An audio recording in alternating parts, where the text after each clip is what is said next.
Hello, my name is Marcus and welcome to Tabletop Reviews, where today I'm having a look at something a little bit different. It's Ticket to Ride Track Switch from Logic Quest, and not Days of Wonder, and well, it still says Alan Moon, so I wonder if he still has designed it. But the box is actually empty because everything you need is right here. Simply just open up this one, and yes, I am going to the rules explanation now.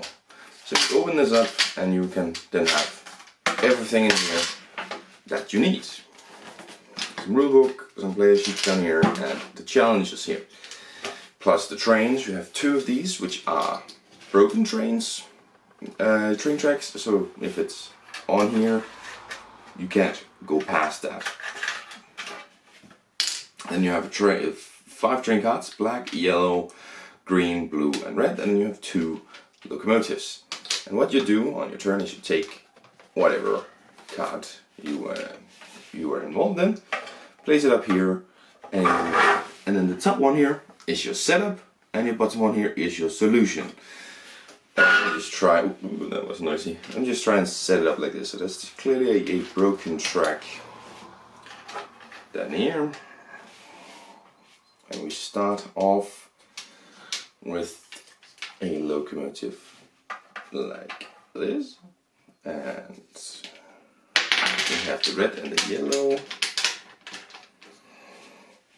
And where does that fit in? Well, that fits in right up here. And this one in here. Anyway, that is obviously the setup done. And now the solution, we want the yellow and one of the trains down here, and the red and all the other trains, and I suppose over here. So that's how we want the solution to go. And what you try to do to get this solution is you move the locomotives around. The locomotives can back or they can move forward, and they can do it as far as they want in a straight line. So that means, you know, this one is, it can go all the way over here, that is a straight line. But it can also go here, but now it can't turn this way. Like it can't turn this way. It also physically can't. And that's a good way to indicate whether it can actually go where you want it to go or not. And you try and move them around to get to, of course, the solution here, which it's upside down, so I'm kind of at a loss for how to do it, but that is the challenge of it. And what you do is, when it comes to the cards here, you can move up and just push it, right? Like it's moving forward, it's pushing it. We can also do, I don't know how I would do it in this situation here. Like this is, how the hell would I do this? Like, no, actually, how would I do this? Maybe like this, and then I can back it up. That would, by the way, count as 2 movements. And then, you know, click, now these are connected, and then I can move it to wherever I would need it to go, which is all the way down there. How the hell do I do that? Well, I'm not trying to find a solution. This is a bit of a challenge level, like a challenging level. I can see I'm a little bit confused at it. I do have 7 movement. Well, that's basically what you do, right? Like, I could move this one, as I said, up here. And then I would say it can technically do that. You push it out of the way and you still continue movement. That's 1 move. And then you have 2 moves and click, and then whichever way I need it to go now. Yeah, that's how you move it around.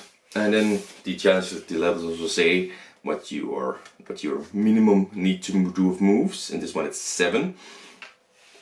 And then you have the maximum, which is 9. So that's sort of your range of movement to get it done, is 7 to 9 moves to solve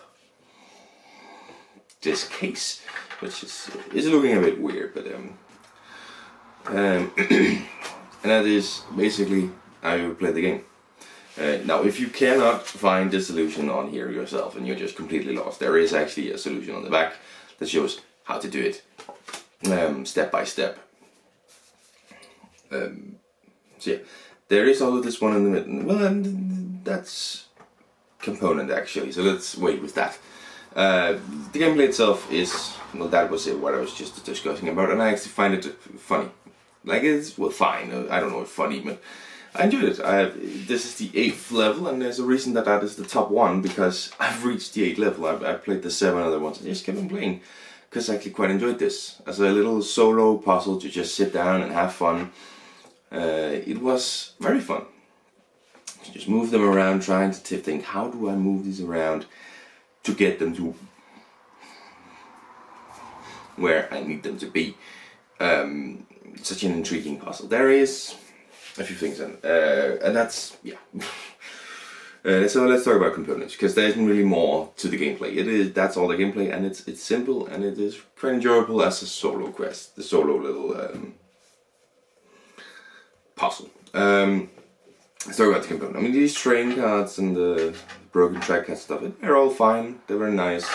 They move around this one pretty smoothly. And as I said, like, if you're in a situation where they cannot go this way, like it can't turn this way, so that doesn't count as one movement. You will need 2 movements to go there. That makes a lot of sense. There are a few things, like on a technicality, if this one is here and this one is here, they can click together. They're next to each other, but there's a hole here big enough. It can technically be all the way over here, this card, and the train over here. Like, it's more than my finger in between them, and they still count as being clicked together. And the same with this one here. Like, this one covers this entire track here. That's just one space for them to be. So down here, like, this area is now filled up. Even though I could do this and quite easily fit in another train, another card, I can't. That's against the rules. It is filled. So there's these few areas on the board, especially in the swings, where the spaces are very, very large. It kind of doesn't really make a lot of sense for them to be that large. And there's this little rotating thing here. This one is supposed to keep track of how many moves you've done. But as you see there, it's not easy to move it counting. But the other way is incredibly easy to move it. And that just doesn't make any sense. Right? Like, I just accidentally... I need to do the exact right amount of force for it to move smoothly. Like, if I do it too hard, it doesn't move. But this other way, doesn't matter how hard I do it. And I think that's ridiculous. Like, you're counting up 1, 2, 3, 4, 5, 6, and not down. So why is it like that? So maybe what I would just do is put it down on the maximum. So this one was 9. So you have it on 9 now, and then you count it down to try and see. And I did it. And then if you don't solve it, it's not done. But yeah, that kind of annoys me, and the little visual there. It's these few things where it's like, ugh, you could easily have done something about it. But no, alas, you didn't. I really like that it just folds in here and then you just have the game here. It gets away with this box, which is a bad box. So that's quite nice. Thematically, I think this is where I'm going in with, because I think it's very good thematically. Like, I would imagine this would be a fun puzzle if you were like a train, not a conductor, but like one of the guys who orders how the trains move around, you know. That's sort of the puzzle we're looking at here. Like, how do it's an efficiency puzzle, right? And then I imagine this is sort of what I do is how do I need this locomotive to move around? I need to get these carts around. What's the thing we do? I'm sure it's a board of 20 people who sit there and decide every little crate where it goes. But I like to imagine this is sort of how you do if you work with that. It's like, oh, okay, so I have this one over here. I have a free locomotive coming in from over here. How do I move it in so that it can take up the cart? And of course, in as few moves as possible, yeah. We need to be efficient.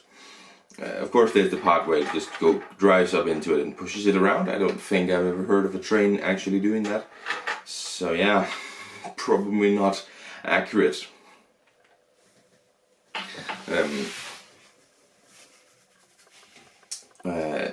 But I think it's quite fantastic. Probably a lot more than regular Ticket to Ride, to be honest. Now, does it lie to you? See, that's the funny part, because there isn't really anything on here for does it lie to you. There's no time. There's no estimate of how long it takes, how much age you need to be. The only one that is here is solo spiel, solo game.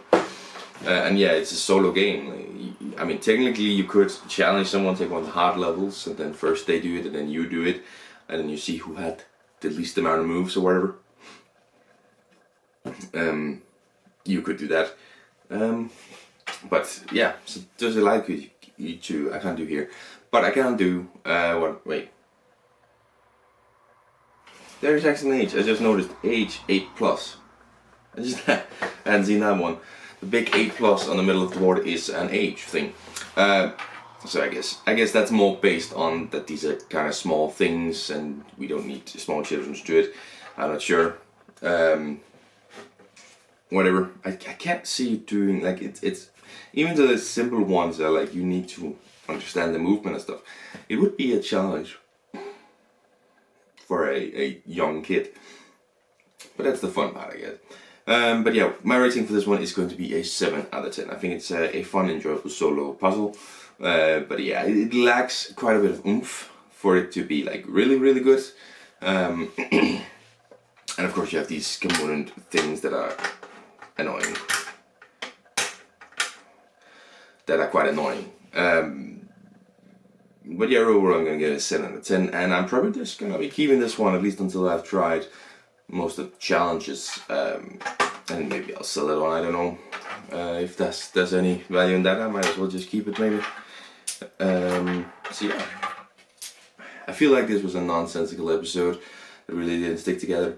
I have also been yawning a lot. I'm quite tired, I think. But thank you very much for watching the video, and I will see you in the next one. Bye!